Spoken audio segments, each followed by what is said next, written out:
Welcome in, class. Welcome to photo school. How are we? Good, good. Let's talk about all the horrible things that I did when I started photography that you should not do and learn from my mistakes, okay? Just please do not do this for the love of God. The first thing is that I would send all of my photos in a Google Drive. What? Don't do that. Don't do that. The reason why you don't want to do that is because it does lessen the quality of the images when you try to send people photos through Google Drive. You want to use a delivery service like a Shootproof, or there's other things out there. I use Shootproof, so that's what came top of mind.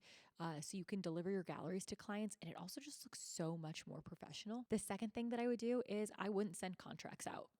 I wouldn't. For weddings, I would just be like, I'll see you May 12th. Like, what? That's so stupid. You should be sending out contracts and people should be signing them. So then it's like a secured way of, I'm working your wedding and you are going to pay me to work your wedding. I remember one girl had DM'd me. This is when I was first starting. And she asked me about my prices for weddings. We agreed on a price. And I was like, okay, cool. Like, I'll do your wedding. And then a year passes and I DM her like the day before her wedding. And I'm like, hey, so like, should we talk about like your wedding? And she's like, I hired someone else. Like, you never sent over a contract. We never communicated.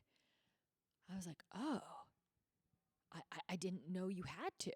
You should be setting contracts for weddings, second shooters, things that are really important and high value. They should have contracts. The third thing that I did that you should not do is I didn't set a time limit on shoots. I was like, yeah, just like show up at 6 and however long it takes, it takes. What? What? That's so weird. No, you should have an established time. I would say an hour is a good amount. Some photographers will offer 2-hour packages, but you shouldn't just be like, let's just show up and see what happens. That's creepy and weird on your part, okay? I should be pointing at me. I did that. I'm the one who did that. That's weird. Don't do that. An hour is pretty normal and standard for if you're doing like engagement shoots, a senior shoot. Some people do have 2-hour packages that they offer, but I would say that setting a time and a rate is incredibly important and will make sure that people don't just like steamroll over you and set their own times and expectations. Okay, the next thing that I did that was god awful that you should not do is I would tell people, yeah, I'll take your photos whenever. I have no set time, whenever works. Yeah, 12 o'clock in the bright sunlight in midday, of course, totally. Because I didn't know any better. I didn't know that there are specific times that are better to shoot than others. I didn't know how important lighting played. And let me tell you, lighting is the most important thing. Everyone get out your notebooks. Lighting is the most important thing in photography. So if you're not photographing during those ideal lighting times, your photos aren't going to look as good as you want them to or as good as they could. Now, of course, when you're shooting weddings, you're shooting all day. There are different things you can do to manipulate and make things look better. But if you have the option to shoot whenever during the day, I'm going to shoot during sunset and I'm going to use the Magic app to help me find it. Another mistake that I made as a photographer starting out is that I was not tracking my expenses. Yeah, I wasn't. And then tax season came around and my aunt, who's my accountant, was like, you got to get your shit together. Like, wait, what?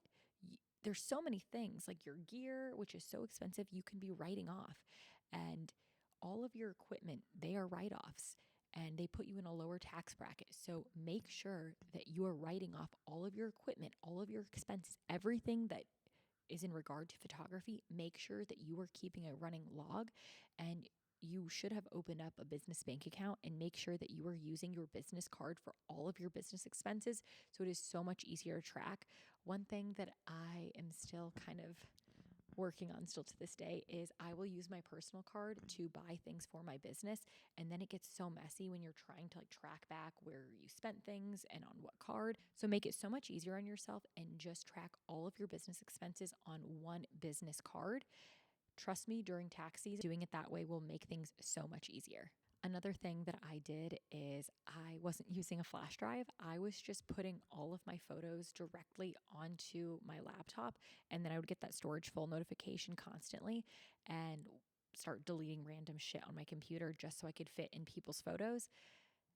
But I didn't realize that if you buy a flash drive, you can put all of your photos on a flash drive and then you don't have to use any of your computer's storage. Get a flash drive. Don't just put things on your laptop. Learn from me. Next is get a flash.